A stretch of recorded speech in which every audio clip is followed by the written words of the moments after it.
Assalamualaikum dan salam sejahtera. Anda bersama saya Hakim Rahman dalam program Cerita di Sebalik Berita. Baik, semalam di Sabah, di Tawau sebenarnya, di Kampung Kurnia Jaya, Batu Umpat, Jalan Apas, telah berlaku satu kebakaran melibatkan 700 buah rumah setinggan tidak kekal atas air, setinggan atas air yang dikabarkan melibatkan mangsa lebih 1,338 orang mangsa. Tapi alhamdulillah tidak ada sebarang kemalangan jiwa yang dilaporkan. Dan cuma kita nak mendapatkan apa sebenarnya yang berlaku dan siapakah mereka ini dan bagaimana sebenarnya di Sabah ini boleh berlaku kebakaran yang boleh disifatkan yang terbesar pada tahun ini di Sabah. Jadi saya nak terus bersama dengan Wakil Esrawani di Sabah, Petrus Bernard. Petrus, apa keadaannya ataupun statusnya ketika ini, sudah berjaya dipadamkan sepenuhnya? Selamat petang. Okey, terima kasih Hakim. Tadi pagi saya turun untuk ke lokasi untuk meninjau keadaan di sana dan sebenarnya saya sampai memang pemadaman kebakaran sudah tidak ada dan difahamkan operasi tamat semalam juga. Menurut yang dikongsikan oleh Tuan Sukur, Ketua Bomba Zon Tawau, operasi pemadaman tamat pada jam 10.40, namun bagi memastikan sisa-sisa api yang masih ada barangkali sampai kepada tengah malam lah. Dan tadi pagi apa yang saya dapati hanya asap-asap yang masih ada di kawasan tersebut, Hakim. Ya, Petrus, mungkin mereka yang tidak pernah ke Sabah ataupun tidak pernah melihat antara keunikan di Sabah ini adalah rumah setinggan yang didirikan di atas air. Tapi siapa sebenarnya mereka yang tinggal di kawasan setinggan ini? Adakah ini sebenarnya satu kawasan yang sudah lama, penempatan yang sudah lama berada di situ ataupun baru-baru saja diwujudkan? Ya, saya cakap-cakap tadi dengan mangsa, ada yang mengatakan kampung ini wujud lebih kurang 30 tahun lalu, sekitar tahun 1990-an, dan yang duduk di sana tidaklah semua warga asing, dia bercampur. Ada tempatan, ada warga asing, dan memang pembinaan rumah rapat-rapat dan hampir 100% itu dibina daripada kayu karena rumah di atas air dan menggunakan jambatan untuk masuk ke dalam, Hakim. Jadi di mana mangsa-mangsa ini ditempatkan ketika ini, Bernard? Ketika saya sampai di lokasi tadi, saya terus saja ke Dewan Serbaguna Kampung Hidayat. Kampung Hidayat ini adalah bersebelahan dengan lokasi kebakaran, yaitu Kampung Kurnia Jaya. Jadi semua mangsa diambil data mereka di Dewan Serbaguna Kampung Hidayat tadi, dan keadaan memang sesak, ramai orang di dalam dan juga di luar dewan, dan sehingga kita menunggu selesainya mesyuarat pihak berkuasa tempatan dengan agensi-agensi yang terlibat. Saya difahamkan sebentar tadi saya ada menghubungi Majlis Presiden MPT Tawau, Tuan Joseph Pang, yang memaklumkan ada terdapat 4 dewan yang disediakan untuk menampung mangsa-mangsa kebakaran ini, yaitu di Dewan Serbaguna Kampung Hidayat, Dewan Serbaguna Kinabutan Kecil, Dewan Sri Balung, dan juga Dewan Kampung Ranggu. Dan kini mereka sudah mulai diangkat dengan kenderaan APM untuk ke pusat-pusat penempatan sementara ini, Hakim. Ya, Petrus, kita memahami bahawa ini adalah penempatan setinggan atas air yang didirikan sejak lebih 30 tahun lalu.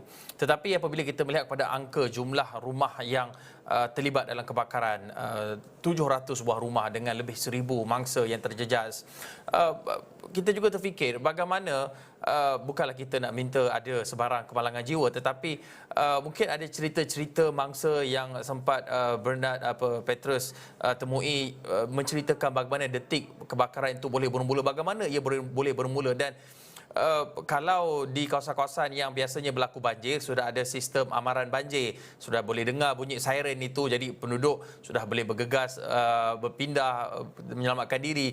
Tapi kalau di kawasan penempatan setinggan atas air ini, macam mana pergerakan untuk kita memahami penduduk di situ, dan adakah kebakaran ini sudah biasa berlaku? Okey.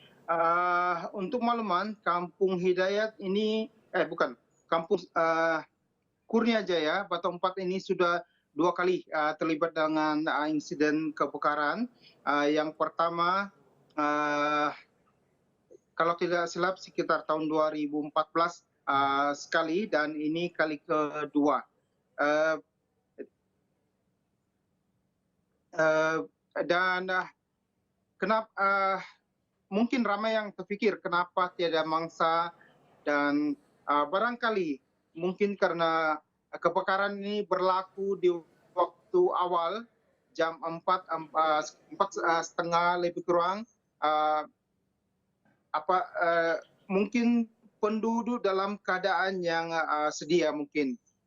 Kalau berlaku waktu tengah malam sudah pastilah ramai mangsa yang akan terjejas. Tetapi ini berlaku waktu petang, dan rata-rata penduduk yang bekerja di luar sudah ada yang sampai di rumah, dan ada yang dalam perjalanan menuju pulang ke rumah.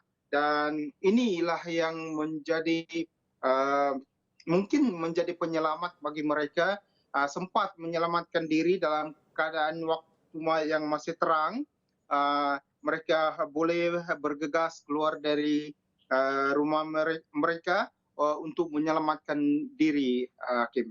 Ya, Petrus, kita sedar, kita faham bahawa ini adalah penempatan setinggan atas air jenis tidak kekal. Jadi mungkin kurang dari sudut pendawaian ataupun soal keselamatan. Kalau di penempatan perumahan yang diluluskan kerajaan itu mungkin sudah ada peraturan-peraturan tertentu. Tetapi ini juga memungkinkan kejadian seperti ini berlaku, terutamanya di kalangan penduduk di setinggan atas air ini yang penempatannya merata di sekitar Sabah itu. Cuma kalau kita lihat kepada pengalaman mangsa-mangsa yang sempat melarikan diri ataupun menyelamatkan diri, saya difahamkan Petrus ada sempat menemui salah seorang mangsa di kampung tersebut, Kampung Kurnia Jaya itu. Mungkin apa yang diceritakan, apakah pengalaman ataupun kisah mereka yang diceritakan kepada Petrus?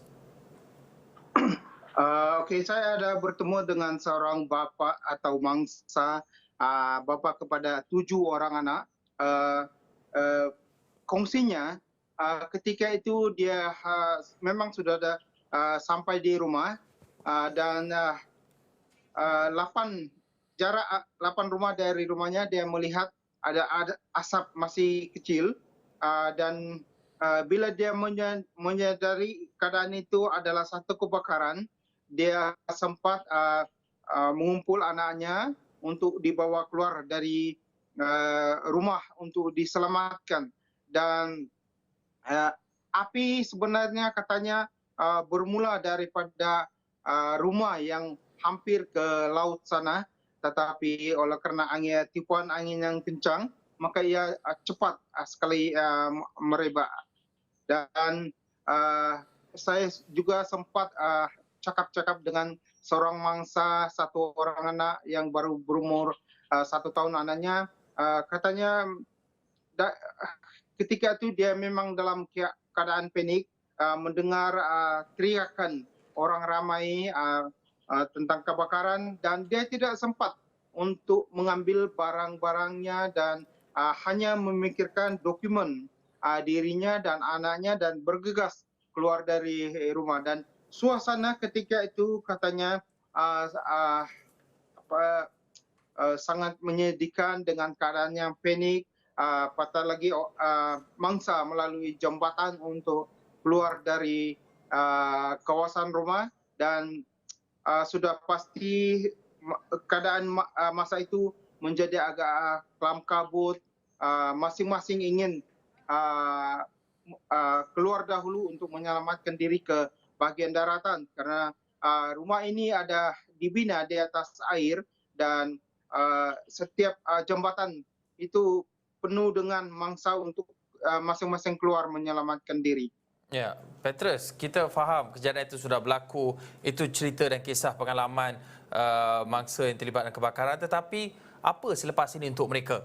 Sebab kita tahu mereka ni ditempatkan di dewan-dewan, di 4 buah dewan seperti yang disebutkan oleh Petrus awal tadi. Tapi bagaimana dengan bentuk bantuan ataupun penempatan? Sebab kebanyakan mereka yang tinggal di kawasan setinggan atas air ini adalah mereka yang undocumented ataupun stateless. Jadi bagaimana pihak kerajaan negeri ataupun dari sudut bantuan itu, adakah ia melibatkan mungkin prosedur birokrasi yang memerlukan dokumen tertentu ditunjukkan sebelum dapat bantuan, ataupun benda ataupun isu dokumentasi atau pengenalan itu mungkin boleh tutup sebelah mata lah, asalkan mereka ni dapat bantuan yang diperlukan untuk kembali bangkit selepas kediaman mereka musnah dalam kebakaran itu. Okey, sebentar tadi saya ada menghubungi Presiden MPT Tawau Tuan Joseph Fang yang mengatakan ketika ini bantuan yang disalurkan ialah dari Jabatan Kebajikan Masyarakat JKM yang memberikan makan minum kepada semua mangsa selama 3 hari, dan mereka ini ditempatkan di 4 dewan. Dan juga bantuan-bantuan seterusnya seperti yang Hakim katakan sudah pastilah akan merujuk kepada dokumentasi dan sebagainya, sama ada mereka ini dihantar ke PPRT ataupun sebagainya. Dan namun ketika ini mangsa apa yang diperlukan mangsa adalah makanan, minuman dan juga susu bayi.